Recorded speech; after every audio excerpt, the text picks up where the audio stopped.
Welcome back to the iceberg. I hope everyone is having a fun, fantastic day today. We've got a good show ahead of us, so grab a chair, chill out, and listen. Let's cue the intro.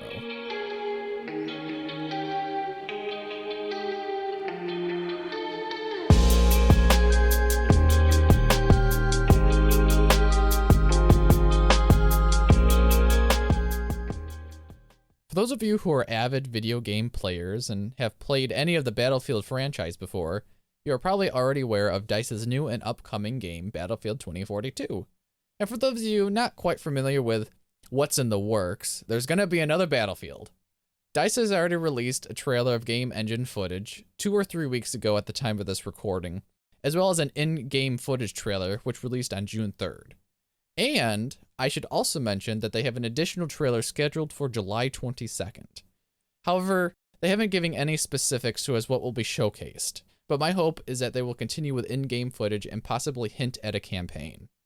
I've had the time to sit down and immerse myself both in these reveal trailers, and both show their new content, as well as familiar features Battlefield veterans will know by heart.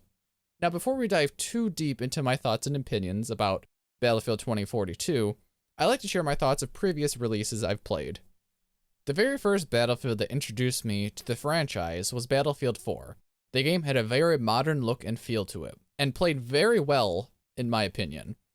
I remember and was very fond of the many late nights playing with teammates, with all of us having a grand old time. Bullets flew by, grenades exploded next to our position, and the occasional building collapsed directly in front with dust particles masking the terrain ahead. Of what I can recall, as I haven't played in a few years, I knew the maps to be very well developed. There weren't many maps that I didn't have a distaste for. Like, there weren't too many meat grinder maps, nor were there ones where one team had a particular advantage over the other. They played all very well, which added to the appeasement of Battlefield 4, in my opinion at least. One of the most favorite and notable aspects of 4 was the building destruction. You could take C4 charges or a rocket launcher, and sometimes even a grenade would be enough to blow a hole in a nearby wall, where you could watch it easily crumble from the magnitude of the explosives. The vast assortment of weapons and attachments was a very nice touch to it as well, because if you were bored of a certain class, you were easily able to exchange loadouts for something more exciting. Or if you were getting killed by the pesky sniper who was camping in the same spot over and over again, you could easily exchange your assault class for the sniper, allowing easy access to your 20-time scoped rifle. Just saying. However, the best part of Battlefield 4, to make it a game I enjoyed the most, was the modern look to the environments. They felt familiar, and it wasn't as if you were lost in time, quote-unquote. I take note of any first-person shooters that make their environments modern or semi-futuristic looking. It makes my experience much more immersive. Now, don't get me wrong, I'm not hating on the idea of going back in time for past historical events, but they aren't really my cup of tea, as you'll see upcoming. I don't want to dilly-dally on the extra information regarding Battlefields 1 and Battlefield 5, both of which I have played. I'll quickly note that although the gameplay was very quite developed well, it was disappointing after Battlefield 1 to see them go back to the past again in World War II with Battlefield 5. I think a lot of players were looking forward to a more modern approach like the classic Battlefield 4 and even Battlefield 3 style. I sure know I was. But that is the only negative aspect I have on the Battlefields 1 and 5. They play great, but it was getting old to go back in time again. There needed to be a change. That change being 2042 with the release of the trailer.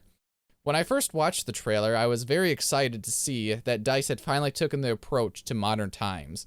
As I've mentioned before, in my eyes, it was a step in the right direction. Because if we went back in time and did another decade of history, I would have lost interest, as I'm sure I can take an educated guess and say the fellow fan base would be too. But since that's not the case right now, I digress. So let's hop into some of the details seen in the trailer, which have a lot of potential. From the beginning opening sequence of the gameplay trailer, after the destruction of the plane, we see people fall off the edge of the platform, many of them equipped with parachutes. Oh, also a quick side note, I should have said this in the beginning, but there will be spoilers for those of you who haven't watched the trailer yet. Just a heads up. Anyways, the character we follow free-falling downwards pulls out a wingsuit and is easily able to avoid death, which is a clear difference than those parachuting to the ground below. Whether you get a wingsuit by default, or if this is just a special class, remains to be seen. But I like it. Imagine having to dive off a skyscraper to avoid danger and glide into the wind by simply extending your arms and legs. You could go a lot faster and have more maneuverability than a regular parachute.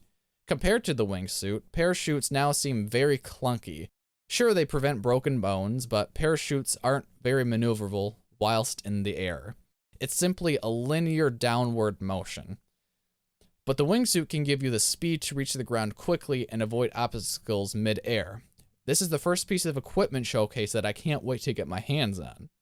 As the trailer progressed further, the camera panned to a cityscape, from where the sky, a green object that almost resembled a box fell and hit the asphalt down below.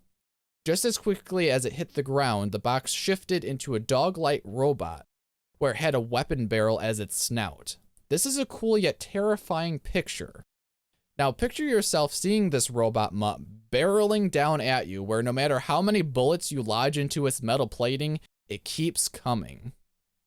As for how it can be implemented in the Battlefield environment during online matches, I'm interested to see how one could control the dog, if at all. I assume you could operate it such as the EOD bot, where you could stay stationary and remote control it to seek out enemies. Or perhaps it is just type of deployable where it actively seeks out enemies on its own, where you are awarded points for every kill it successfully makes. Either way, the dog is a new addition which has me possibly even more excited than the wingsuit, but that remains to be seen. Shifting gears away from the technical aspects such as gear and deployables, I like to quickly note the terrain and landscapes that were showcased. I believe the trailer took us through a cityscape, showed a bit of Operation Firestorm, if that was the correct map, I'm not sure, then had a close quarters map with sea cants, and then transitioned to the ice fields of a remote location where hovercrafts gracefully floated along the iced surface into battle. Now, such views are breathtaking from just watching the trailer alone, but imagine what playing first person in those environments must be like.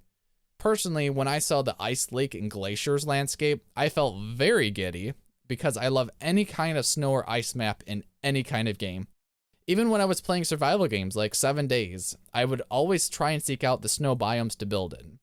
Even when I didn't have the proper clothing or materials, but I was just enthusiastic to be in the fluffy white stuff. Winter is also my favorite season, so that might have something to do with it regarding a bias, but I could be wrong.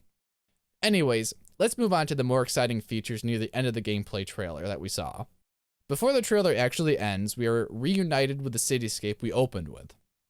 Only this time there is a powerful storm awakening. And I don't mean powerful storm in a figurative way either. A large tornado on the middle of the battlefield is consuming anything and everything in its path. Interactive weather wasn't something the Battlefield franchise has highlighted before. Sure, there were your sandstorms and occasional blizzards, which would only really affect viewing distance and gave teams the tactical ability to flank the enemy under the cover of these effects. But the tornado, now that adds an entire different element to gameplay because it interacts with entities around it.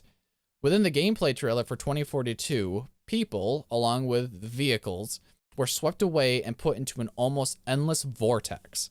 Now, I'm not sure if you would take damage while inside the tornado's walls, or if you'd only take damage if you collide with debris. But I don't know about you, but if I was engaged in a firefight on the ground with the enemy, and I hear a deafening roar behind me, only to turn around and then look up and be met with a gigantic gray funnel cloud looming towards me with sweeping winds, I don't know whether I would be amazed or terrified. Perhaps both. Now, another important question I will pose is regarding what would happen when the tornado dissipates, assuming it doesn't last for the entire duration of the match. Would everything just free fall to the surface below and create even more chaos, or would the entities be reset and players respawn? I would hope the debris behaves as it would in real life, to have it just free fall to the surface below. It would make the gameplay very interesting and possibly more dangerous. I can already picture tanks falling from the sky, landing just in front of me, or helicopters launched into nearby buildings where particle effects of glass rain down. Another question regarding weather in general is, will there be additional storms besides tornadoes?